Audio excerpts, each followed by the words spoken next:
चलिए अब बात करते हैं लोकसभा चुनाव की एक ऐसी सीट की जिस पर देश भर की निगाहें टिकी हैं। जी हां, हम बात कर रहे हैं हैदराबाद लोकसभा सीट के मुकाबले की।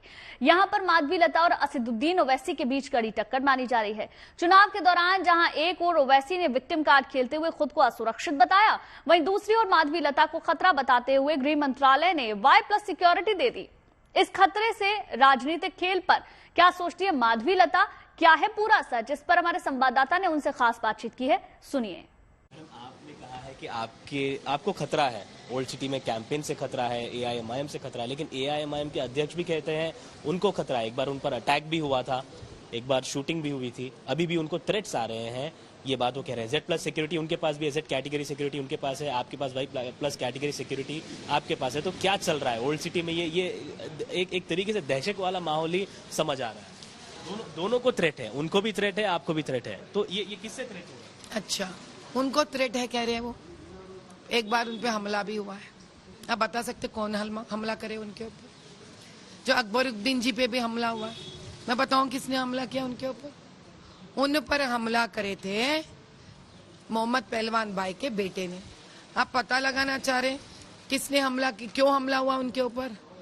वक्फ बोर्ड के जमीन पर जो मुसलमानों का ग्रेवयार्ड शमशान बना था, उनको तोड़कर उनके AIMIM वाले महल बनाना चाह रहे थे, घर बनाना चाह रहे थे। इस मुद्दा लेकर मोहम्मद पहलवान जी और उनके बेटे विनम्रता से मांग करने गए कि अकबर भाई प्लीज इसको छोड़ दीजिए, मुसलमानों को ठेस पहुंचेगा।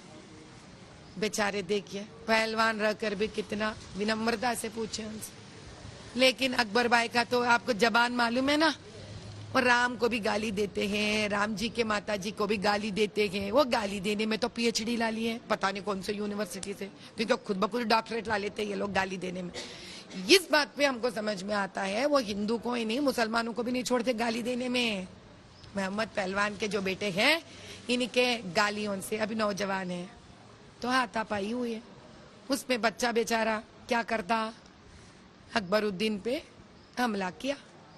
अब मसला किसने हमला किया, क्यों हमला किया, ये बाहर नहीं आता।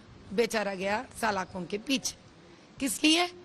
खुद मुसलमानों के कौम के लिए, वक्फ बोर्ड के लैंड के लिए, शमशानों को हड़प करने के लिए, धरना करने के लिए, पूछने के लिए बेचारा पीछे गया। अब थ्रेट तो हो गया ही होगी। अब ये देखिए ये मैं बनाई ये कहानी साहब, मुझे इतना हैसियत और इतनी शक्ति है मुझ में कहानी बनाने के लिए। मैं तो बहुत छोटी हूँ साहब, आप ही बताए ना, नए मैं पॉलिटिक्स में आई हूँ, तो जिनके ताल्लुकात ऐसे लोगों से है, बताइए कौन डरना चाहिए? मैं सीधी सादी एक स्त्री जिसका कोई पॉलिटिकल बैकग्राउंड नहीं, अब बताइए कौन किससे डरना चाहिए? मैं क्या करेंगे साहब, ज्यादा से ज्यादा रेशन का थैली उठा के जाऊंगी। आप कभी, अच्छा क्या मुझे कोई पिस्तलों का परमिशन है? असद भाई को है ना 2 पिस्तलों का परमिशन, वो इलेक्शन कमीशन को उसमें भी 2 पिस्टल कैरी करने का परमिशन लगाते हैं ना। मेरे पास तो नहीं है ना भैया, मैं कोई पिस्टल का परमिशन नहीं है मेरे पास। अब बताइए कौन कमजोर है, मैं यार असद भाई? कौन डरना किससे? अब आप ही सोचो।